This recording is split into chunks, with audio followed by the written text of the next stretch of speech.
Salam sigap dan shalom. Renungan kita pada hari ini, Rabu 18 Mei 2022, berjudul Pertobatan Salomo. Ayat intinya terdapat di dalam Pengkhotbah 2 ayat 11. Ketika aku meneliti segala pekerjaan yang telah dilakukan tanganku dan segala usaha yang telah kulakukan untuk itu dengan jerih payah, lihatlah, segala sesuatu adalah kesia-siaan dan usaha menjaring angin. Memang tak ada keuntungan di bawah matahari.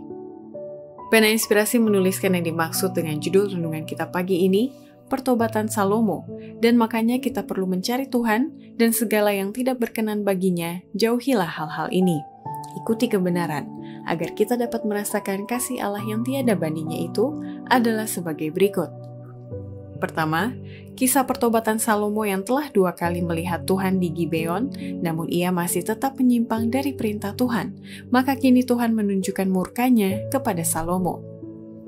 Selama pemerintahan Salomo, 2 kali Tuhan menampakkan diri kepadanya untuk memberikan persetujuan dan nasihat dalam khayal pada waktu malam di Gibeon, ketika perjanjian hikmat kebijaksanaan, kekayaan, dan kemuliaan yang disertai nasihat agar tetap merendahkan diri dan setia menurut. Dan sesudah penahbisan bait suci, ketika sekali lagi Tuhan memberikan peringatan agar berlaku setiawan. Sebab itu Tuhan menunjukkan murkanya kepada Salomo, sebab hatinya telah menyimpang daripada Tuhan Allah Israel, yang telah 2 kali menampakkan dirinya kepadanya, dan yang telah memerintahkan kepadanya dalam hal ini supaya jangan mengikuti allah-allah lain. Akan tetapi ia tidak berpegang pada yang diperintahkan Tuhan. Kedua, kisah pertobatan Salomo adalah Tuhan menginsyafkan dia dengan mencabut perlindungan daripadanya dan membiarkan musuh-musuh mengganggu dan melemahkan kerajaannya, dan setelah itu Tuhan menyuruh seorang nabi untuk memberitahu amaran yang sangat mengejutkan Salomo. Namun Tuhan tidak meninggalkannya. Oleh pekabaran-pekabaran yang memperbaiki dan amaran-amaran yang keras, Tuhan berusaha membangunkan raja kepada suatu keinsafan terhadap kehidupannya yang berlumuran dosa. Tuhan mencabut perlindungannya dan membiarkan musuh-musuh mengganggu dan melemahkan kerajaan. Kemudian Tuhan membangkitkan seorang lawan Salomo, yakni Hadad, orang Edom. Allah membangkitkan pula seorang lawan Salomo, yakni Rezon, kepala gerombolan yang muak akan orang Israel dan menjadi raja atas Aram. Juga Yerobeam, pegawai Salomo, seorang tangkas. Inilah alasannya mengapa ia memberontak terhadap raja. Pada akhirnya Tuhan melalui seorang nabi memberikan amaran yang mengejutkan kepada Salomo.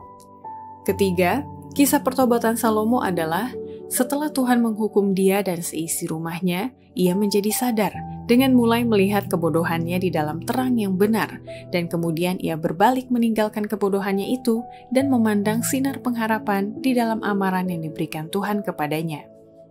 Seolah-olah bangun dari sebuah mimpi oleh hukuman pengadilan yang dijatuhkan kepadanya dan seisi rumahnya, Salomo dengan cepat menjadi sadar, mulai melihat kebodohannya di dalam terangnya yang benar.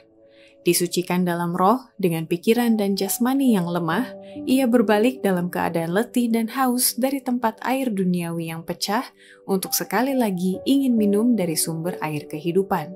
Pada akhirnya, disiplin penderitaan menyelesaikan pekerjaan disiplin itu baginya.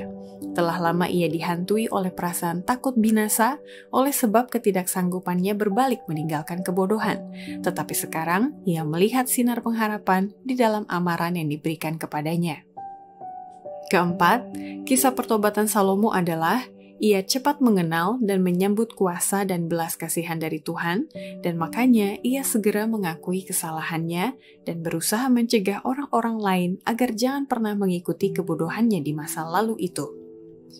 Syukurlah Salomo mengenal kuasa dan belas kasihan dari Sabtu yang lebih tinggi. Dalam penyesalan, ia mulai menelusuri langkah-langkahnya ke arah agungnya, taraf kesucian dan kemurnian dari mana ia telah jatuh sedemikian jauh. Ia tidak pernah dapat berharap untuk luput dari peledakan akibat-akibat dosa. Ia tidak pernah dapat membebaskan pikirannya dari segala kenangan jalan pemanjaan diri yang ia kejar-kejar selama ini. Tetapi ia dapat berusaha dengan sungguh-sungguh untuk mencegah orang-orang lain mengikuti kebodohan itu. Dengan rendah hati, ia dapat mengakui kesalahan jalan-jalannya dan mengangkat suara dalam memberikan amaran kepada orang-orang lain agar jangan hilang dan tak dapat kembali oleh karena pengaruh-pengaruh untuk kejahatan yang ia telah pernah lakukan. Demikianlah renungan kita pada hari ini. Kiranya Tuhan memberkati kita semua.